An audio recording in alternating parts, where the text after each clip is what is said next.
When inserting the heavy duty rubber gasket, the PRO 1748, into your greenhouse wall extrusions and roof extrusions, these extra flaps are actually what's going to lay against your glazing to hold it in place. When you cut the strips, you'll get large rolls of the gasket. You'll want to cut it so that you'll have a couple extra inches, 1 to 2 inches on the bottom.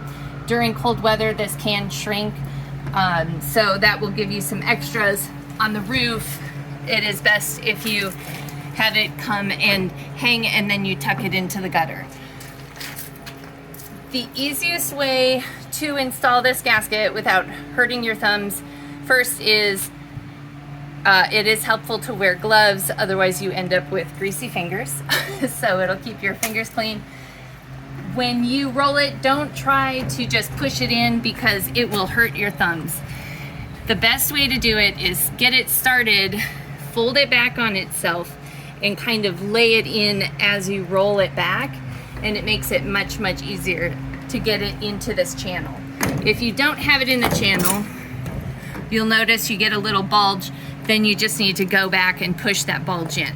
It has to be, this inside flap has to be firmly inserted into the channel.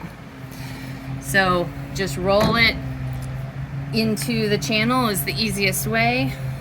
Some people find that if they do have bulges, it's helpful to go over with a small wallpaper roller and then roll it in. That'll give you enough pressure without hurting your thumbs as you're pushing it.